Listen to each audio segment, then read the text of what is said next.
So we are going to once again learn that one of these, basically that Zerg is OP, because I guarantee you guys, Zerg is going to win this matchup. No question in my mind about it. Ha! Sensible chuckle. But alright, game number 1. In the best of 3 semifinals, starting up here for the Olimoleague, spawning in the bottom left side of Dusk Towers, we have the red Zerg player, TCM's Soulkey.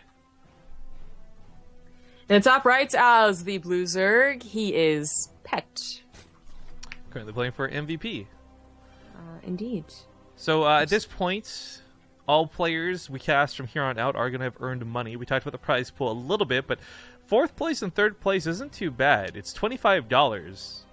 That actually puts in contrast most of our cups. 2nd place for a tournament is only 20. So the fact that 3rd and 4th are 25 for the Olimoleague makes it all the more worthwhile to play. $5, man. It's going to buy you 2 dinners in Korea. Hey, man, that's a 6-inch sub, so that's all I think about. Man, why is food so cheap in Korea? And why isn't it so cheap here? But at any rate, the 1st place prize for this tournament is $100, 2nd place $50, and of course this is once again all made possible thanks to the Patreons. So if you guys are watching the VOD of this, I would recommend checking out the Patreon itself. Not because we're trying to sit here and like beg for donations. The Olimoleague is actually doing phenomenal right now, and luckily, thanks to the contributions of those who are making this happen week to week, we do have more than enough money to make these overly excellent prize pools. But if you want to get more involved, if you want some cool behind-the-scenes action as well as things like replay packs, Patreon.com/Olimoleague is the way to go. But for Soulkey, I want to say his ZvZ has been looking exceptional. There was a small period of time where he was doing weird things, right? We were seeing those unrefined versions of drops. We were seeing just crazy weird all-ins. But then he just stopped, and he just started going back to more normal stuff. Roaches and Ravagers aplenty, Mutilisks, and we haven't seen anything too crazy from him, and since then, his win rate, at least on stream, has gone up quite a bit. Yeah, sure. He was knocked out from the last Olimoleague, right? Like, that's, I think it was the last Olimoleague. Because we didn't do one last week, and then the one before that might have been the finals. Actually, do you want to talk about what's happening with the monthly finals, since we got a little bit of a time here? Oh, sure. Yeah, but I'll just finish that point that Soulkey and Gumiho and all the fan favorites to get knocked out in the last Olimoleague, which is kind of odd and weird and whatnot. But this Olimoleague final is a little different. We only had 2. So basically what's going to happen is the 3rd week is going to be the final as opposed to the 4th week. And because it was only 2, there wasn't a lot of points to gain. And we've been, wondering about it. Maybe there's a better style to play with the final. So it's going to actually be King of the Hill, which is the end result here. Or who's the toughest baddie or whatever it is in like Korean. Yeah, actually, it's funny. This sounds silly because I think we all know what King of the Hill means. But Koreans have a very weird way of describing it. Like, they get to the same end result, but they have to go through very different ways to describe King of the Hill. Like, for me, for King of the Hill, I'm like, okay, whoever's the toughest guy just wins, right? Like, keeps going on top, whatever. But, yeah, trying to explain this to the Koreans was interesting, to say the least. Yeah. First blood goes on the other side of the map. Meanwhile, Baneling's getting made back at home for Soulkey, so he's going to be ready for this attack. Pet's got his own Banelings coming down, but of course Soulkey's going to see this and probably use his Banelings a little bit more cautiously. 2 for 3 they if both you want to camp it. Third's about to finish up here, but Soulkey does have a much faster lair. We'll see if he's going to go into a Spire. I see no Roach Warren, so that's what I'm thinking. At first, he has to deal with these Lings. That Queen has got to focus right on the Baneling. Like, his own Banelings can deal with these Lings. One pops off here really nice. Second one's ready to go. He's got his own Lings out, but the Queens with a Focus Fire have got to be what removes the Banelings from the equation from Pet. This is where that Defender's Advantage is fantastic. Oof. That last hit. But Soulkey does have a couple more Banelings to use, and Pet is not giving up on this attack. So if Soulkey can get to the next tech, whether that is a Spire or maybe he throws in a Roach Warren, he should actually win this game just based off of tech alone. He's also up a little bit in drones, which obviously helps, but the fact that he has a lair is the biggest benefit. Still not going for it, actually going for more drones, looking for that economic lead while still holding on against these Lings. Pet is just going, the old like Bly style where, perseverance should trump everything, but so far it's not getting that snowball effect. I love. If he had actually focused that Baneling, he would have killed it, no problem. But because of the last one, he was like, "Nope, I remember what happened." These Banelings are not getting bad hits, but Soulkey is up 42 workers at 28, and unless Pet actually gets some damage in here soon, that 3rd base from Soulkey, You know, that's not just the larva base like it is for Pet. That's mining. That's income. That's going to be so much more to work with. Pet is trying to transition out of this, though. Start that layer, and we're going to see if he decides to go for spires. It does seem like it's the only viable option. Yeah, it does. We have a couple of banelings warming up for Soulkey, but not before the lings already get into the main. There's not a lot of lings, though, so the damage really shouldn't be... I feel like a drone stack 15 here. 15 drone skill. Like a drone pull with some queens would be like the best case. Yeah, actually, it's unnecessary now with the baneling. I don't know why you did that. Safe and sorry. Meanwhile, the ramp over here getting a little bit risky. That baneling should have been over here instead of in the mineral line. Some more banelings getting made, but that's a lot of lings from Pet. And this is where that Bly level of Perseverance starts perhaps working out. 2 banelings is enough to threaten the drones, and they're aimed at the third base. So Soulkey, who is pulling his drones, has to be careful. Oh, Jesus. Splits, not stacks. Splits. There There's the splits. Now he doesn't really have to worry. Well, not really split over there. That puts them all in the one-shot range, and that will be a lot of drones all of a sudden going down. I said not 15, but it ends up being perfectly 15, so way to go. Way to go, Caster Curse, Zombie Grub. Meanwhile, other side of the map, Pet did start sneaking in drones. He started sneaking that layer. Both players did, and they're both going for spires. I will say the weird difference, though, is that Pet is... a little bit better off going into this. You know, the higher drone count, the fact that he slaps down 6 friggin' gases. Oh, Jesus. As long as he doesn't die to some small attack, which is a small attack at a Soulkey, he's so much better off going into this transition. Yeah. Persistence finally paid off at the last minute there, and Soulkey is hurting a little bit from it. So he has, you know, the higher gas to start with, but he does only have those 3. He's getting 2 more now, and that gas is going to be really important. Not going to find anything to do with these banelings. Very, very well done for Pet defensively. And Soulkey just has to play a catch-up game. Ketchup. You like ketchup? It's a pretty good condiment. It's probably like the best condiment. Why do you hate everything that goes well with ketchup then? French fries and hot dogs, you name it. What would you use that condiment with? Mac and cheese. Okay, that's pretty legit. I love ketchup and mac and cheese. Nailed it! Yeah. Anywho, so we do have Mutas on the way, and they're a little bit faster for Soulkey, but his minerals are actually the limiting factor here as opposed to the gas, which is usually what's supposed to happen, like what's happening with Pet right now. So that's no good for Soulkey. He stinks too good. No. Now that's where the Muta Warp becomes really interesting, because again, Pet comes in as a little bit ahead. They both know it's Mutas, so they're both going for Carapace. And it is this weird dynamic where we've seen it a million times. One Mutalist can win you the game by winning you the fight. Okay, sure. But if you can take a defensive fight above a Spore Crawler, a couple of Queens, that goes pretty well too, even if you're down in numbers. Mm-hmm.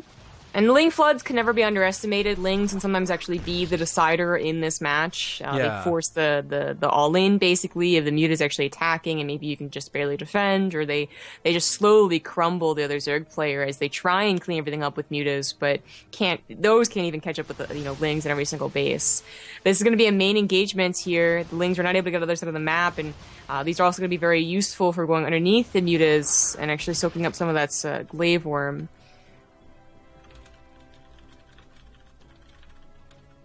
Yeah, I was actually reading the same exact thing, and I'm like, it'd be cool if we could afford 2 tickets for us to go to GSL. Like, that'd be cool. So contact, someone in chat says, it'd be cool if BaseTradeTV sponsored a giveaway for 2 tickets, all expense paid to GSL in Korea, hotel included.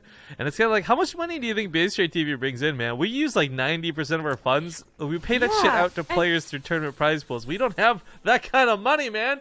Also, why would we... That's like going up to the Ethiopian who's starving, but it'd be cool if you fed the whole village next door. Also, why would we do it sponsor something like GSL? Like, I know we're doing a Korean tournament right now, but... So again, same Ethiopian kid, why don't you feed the starving kids in China? Like, what's wrong with you? Anyways, Soulkey is surprising looking for the fight here. He's got to know that he's not in a very good position. The banelings get picked off so quickly. That's so unfortunate. And I lose to that Ling fight, loses the Muta fight. He's going to disengage. I think he was just hoping to completely distract and use the Lings to get a lot of kills, but that didn't work. And Pet ends up winning the game 1-0 for him. Also, got to give some love to DeWitt49, longtime subscriber, longtime supporter of the stream. 23 months. Thank you for resubscribing. But it is loser's pick, so Soulkey will have at least that much going for him. Maybe Soulkey, depending on what map he wants, he could pick to give us 2 tickets to GSL. Actually, GSL doesn't even require tickets, right? It's free. Like, Yes, yeah, GSL tickets are free. Well, there's no tickets, actually. So there you go. What the hell did I... No, go away, clock, go away. Oh, okay. What? Fix it. Windows 10 just brought up the clock, and I was like, I don't want this. Oh, I was like, man, calm down, Jesus. No, I just panicked. What is an RUB? No, a rub? Rubles, I guess. How much is 1 ruble? I don't know. I'll probably buy you like a nut in Legend of Zelda. You're hilarious. No. Thank you. No, it's Russian dollars. Okay, so because it's a weird donation, I don't think the bot knows how to recognize it. So somebody donated, and I got this weird message for it. Somebody donated 500 rubles, which is apparently equivalent to about $7 US. So thank you, whoever that was. I'm sorry that we don't have like a message or an alert for it, because it's like maybe Twitch Alerts just doesn't know how to process that. Probably. Well, are you ready to go?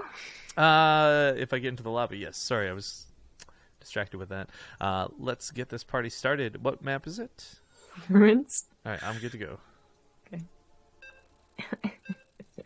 All right. Map intro. We'll see you guys here in just a moment. Shout out to Savager291 as well for the 2-month resub as we get into the game. All right, so real quick, if someone could double check for me, our lovely channel resident artist Hirona has sent me a new thing. People were saying, why don't you have a link to your YouTube channel in the description? And it's kind of like, well, if we're trying to build up a YouTube channel, we should probably have that, huh? So there should be a link for past broadcast. You may have to refresh the channel to see it, but if you refresh and go to the info section down below, can someone tell me if that's showing up? Because for some reason, when I refresh, I see it, then I refresh again, and I don't. So I don't know if it's properly saved or not. I just updated it, so we'll love to hear and see some feedback in chat. Anyways, bottom right side, he's down 1 here in the best of 3. It is the red Zerg player, Soulkey. In the top left, as the blue Zerg, he is Pet. And really quick, Pet is, again, not short for Petraeus. It is actually a player named Pet in Korea, currently on MVP. And also, update to the bracket, Sleep won over, and he's going to be fighting against Balloon next.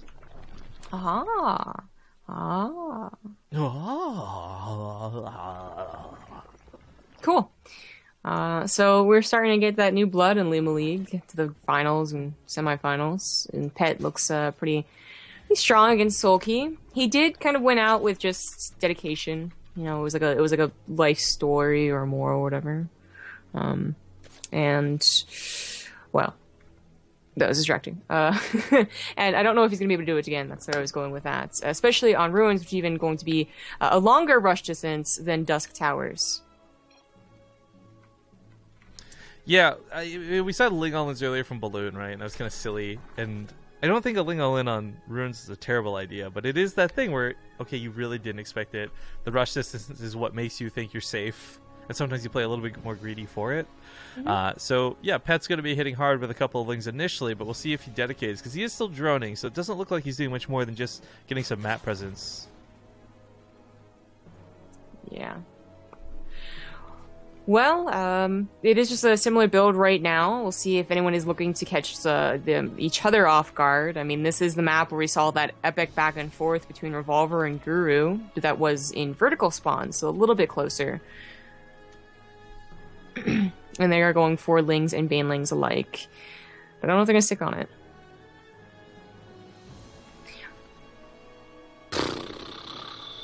People were on my butt about these potato fries. Actually, you know what? I hate to say it. I've disliked them for so long, but I've recently come around to liking yam fries quite a bit. I tried sweet potato fries at like this, what was it? A Peruvian place. And they were pretty good, but apparently they're even like more calories, so I was not all about that.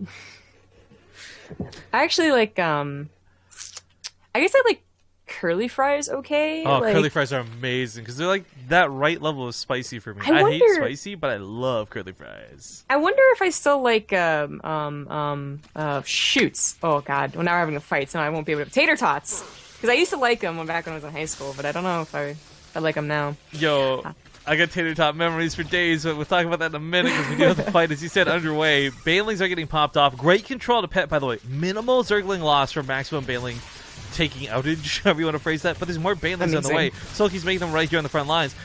He wastes one right away, but he does kill the Queen. So still continuing forward with the aggression. He's going to pick off these the other two Banelings. Uh-oh! Those aren't going to finish for Pet. And now Soulkey's got quite the flood of units in his own base.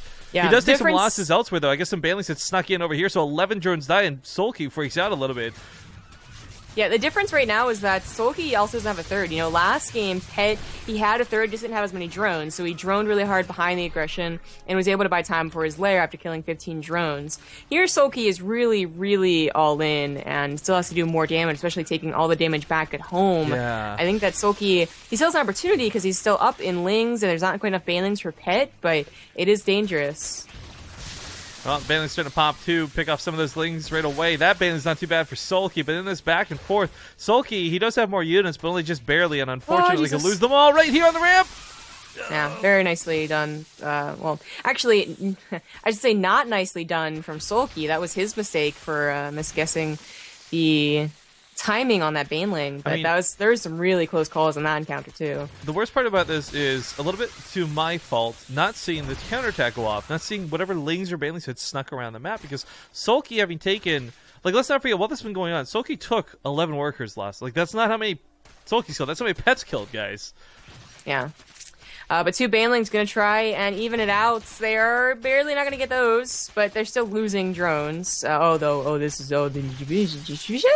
Okay, well, this was almost like how you get back into the game as Soulkey, but just barely doesn't get those hits. He's still getting good damage done, though, and he's got to kill that one Baneling. Just focus on the Cocoon. He does. That goes down. Now drones are retreating back towards the main, but I can't. As the Queen goes down, like, this is starting to barely snowball. GG. He didn't have any minerals with all that drone pulling. Yeah, when you're pulling back and forth like that. All right, so what we're going to do, guys, you saw the little conversation during that game. We're going to take a few minutes break just so TV can get their delay fixed and restarted. And Amethy in chat says, would you mind explaining why you only put 720 uploads on your YouTube channel? Because we only broadcast in 720p. All right, folks, welcome back to the Olimoleague. We are going into game number 3 right now, spawning the top left side of Preon Terraces. It is the blue Zerg player, Pet. In the bottom right is the red Zerg. Oh, god damn it. He is TCM Soulkey. There's that stupid bot we've been talking about recently. Oh, okay. Because, like, I go to slide in, and it's just like, oh, cool, now we're over here, like... Nailed it. Did we get to Alaska Winter's donation? I don't recall. Yeah, I don't think we did. It was only shortly after the last one, but I guess we missed it. So I didn't share an alert for it. He donated $6.69 to one up the last guy and says, almost better than Saturday morning cartoons. You guys are awesome. Crank and Olimoleague are awesome too. Your 75th fan. Aww. Yo. Of course, there's if some people were asking about what sub number they are. If you actually go to our YouTube channel, speaking of that advertisement, there's a video where that's right, I get to slap. I totally forgot. I get to slap you when I see you next time. Wait, what? Our slap bet, remember? Where you're like, I bet you can't do the subs. It'll be like way over 20 minutes or 40 minutes or whatever, right? I still can't believe you did that. Yeah, I powered through that shit like a champion. And if you guys go look that up, I read out every single subscriber name on the channel up to that day. That was for our 1,000 sub day. So if you were sub before that, you'll know which sub number you are. Someone did the math, and I thought it was going to be like literally impossible. I want to check this. I want to check this video. You can't do, because I totally like mess up on a couple of names, and I have to go back and redo a few of them. I skip past some of the really funny ones, but I still remember. It's like we had 2 stupid names. There's Zombie's middle nipple, which we all know about. That's like the redheaded stepchild. Hey. You know, we acknowledge them. We're like, okay, cool, you're here. But then after that, they had some like there's some other really lewd word or lewd sub name that came like right after that too. And I remember messing up really badly at that point in the shoutouts because I was like, nope, I can't, nope. Well, if like, you know, Filler Butthole is still sub to us. Filler Butthole. Oh man, I forgot about that guy. Him and the Timenian, 2 very generous folks from our past. But okay, the Lings are going to get up here to try and scout. It is pre on terraces, and you would expect to see something like a big Ling all-in, and that's what Soulkey's kind of gearing up towards. He's got Baneling Nest on the way, and he does continue to make drones, but really, when it comes to Zerg and guessing where that dedication of attack comes from, it really is when do the drones stop flowing. Yes. Soulkey is going to be a little bit greedy here after winning with 2-base attack on Ruins, now going for that 3rd base. This Ling could have been really important, but unfortunately it is scouted by the Queen. It would have been able to scout maybe the natural, but it's the natural that is the lair. Oh, Queen, you messed up. I was going to say the natural as the lair should be something that's scoutable anyway, as 2 Lings come forward. Nope, the wall off's there now.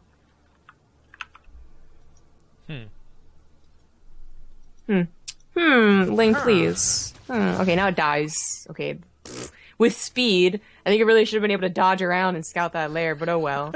He sees the front, which is important anyway. Like, so the reason, and it's fair point, Zomgra's making a big deal about the layers because it kind of leads questions into what the build goes towards.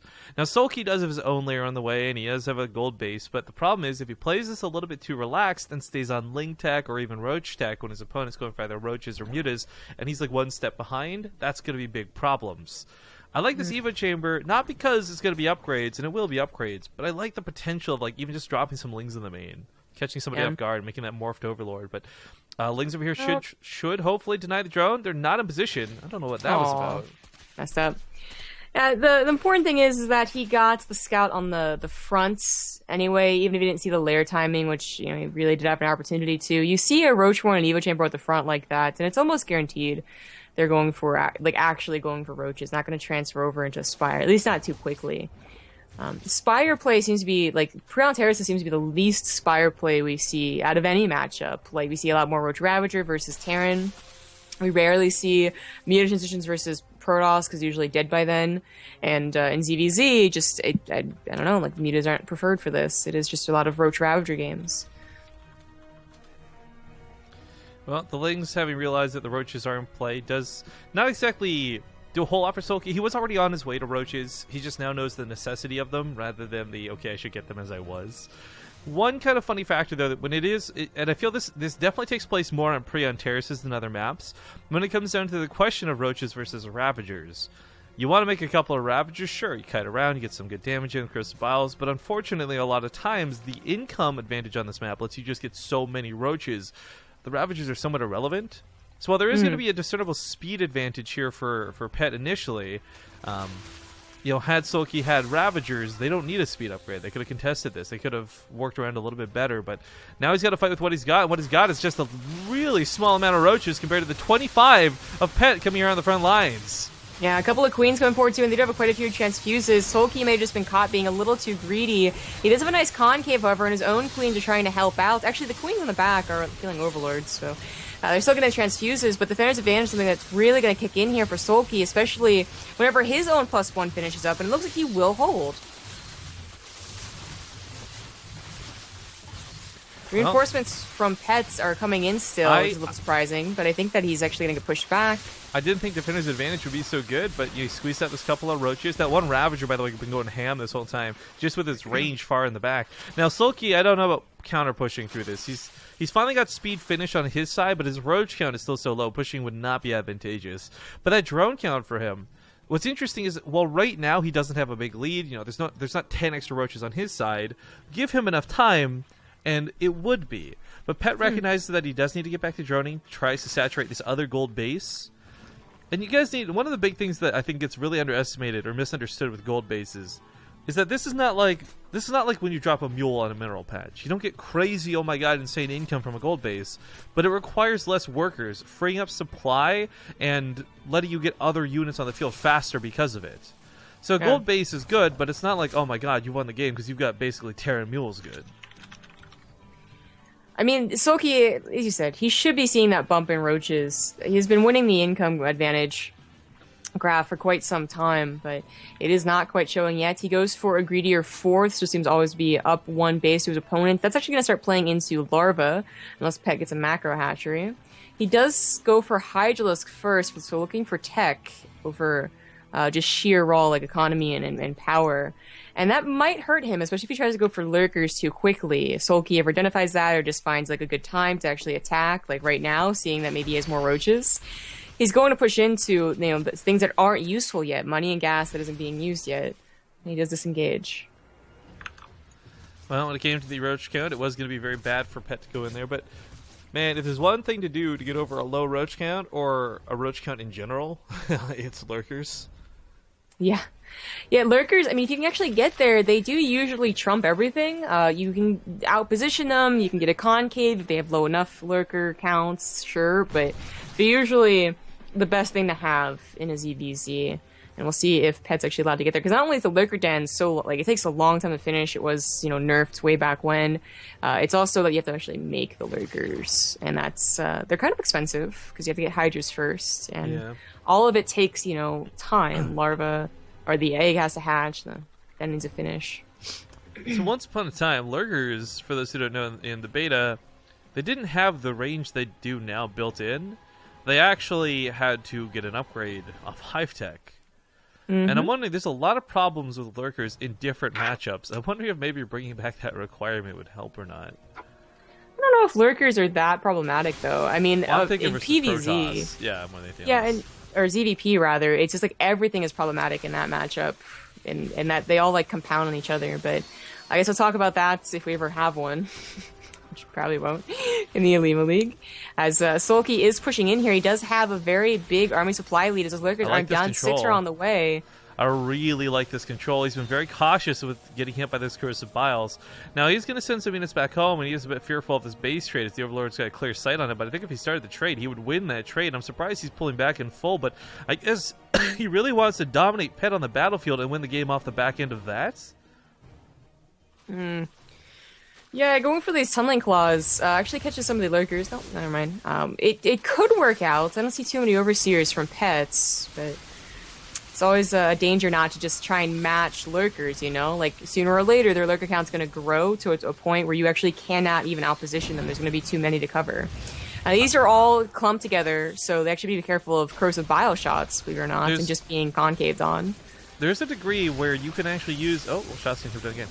You can use roaches versus lurkers with good spreads and fast timings, but this is a bit of an awkward army fight. Now, tunneling claws is going to be interesting because I don't believe Pet has any overseer coverage. Right, yeah, I said there wasn't any overseers that I saw, and I guess he really doesn't have any. Oh, okay, he's making a second one. So he realized, like, usually... Zurich players have gotten really good about having at least one overseer at all times with their army, regardless if they see spikes or not. They just, you know, it's a possibility sooner or later, but especially now that lurkers are out. And speaking of, like, they might just win the game here for Pet. He was allowed to get to this point. He barely, it's not that he barely held on. He did a good job holding on to his economy. Sure, he lost a 4th base, but that didn't trump the fact that he had such a tech advantage in these lurkers. Don't forget, guys, this is the semifinals. This is the ace match. The winner of this fight most likely will be the winner of this game, as they'll move on to the grand finals. But look at the flank from the north side. He will kind of find these lurkers a little bit unprotected. As the Ravagers continue to concave, that's a lot of corrosive biles, and the lurkers don't do well when it's this sort of angle of attack. Soulkey's actually going to break this. Wow. I mean, he has mostly Ravagers left over, so they're going to start going down real quick, like, to this one last lurker. Okay, no, but down, he's got the money. The roaches. He's making 22 more behind this. If he just pulls away the Ravagers temporarily, waits for those roaches in the front line, you know, Pet doesn't have that same money, that same bank. He lost that 4th base, and this is important because guess what? The mains and the naturals are mined out, so he's been on one base economy while this is going on. Yeah, I mean, those lurkers really looked like they were going to be the ultimate advantage, but that concave worked out so well, and now Soulkey is the one who's looking almost unbeatable. He's up 30 supply, and they get more lurkers with this limited economy. It's not going to happen for Pet. And if you lose this base again, I mean, that's the downside to all these gold bases. They mine out so damn quickly. So he decides to just push into it. Soulkey going for those bully tactics. He's got the numbers to do it. The Hydras aren't even really fighting in the back. They're trying to pick off that Overseer, but it's not going to matter because this game is over. Yes, it is. So close for Pet, but Soulkey's still #1 Olimoleague. For now. Sometimes. We'll even before Balloon beats him with he's like at least #2. Yeah. I'm at least not the worst. Yay. But yeah, the gold base can go down. Last bit of mining. This base finally started mining, but Roach is going to deny it. GG. And Soulkey, ladies and gentlemen, is going to move on to the semifinals. Or sorry, from the semifinals to the grand finals. We will wait for the winner of Sleep versus Balloon, which we will be casting next. Balloon, of course, is a random player, so it's Zerg, Zerg, Zerg random, which is kind of cool. We can certainly say this is the first time this has happened. But we're going to go to a commercial break while we get this next lobby up. It will be Dusk Towers for the first map, and then losers pick afterwards, so we'll see you guys here in 2 minutes.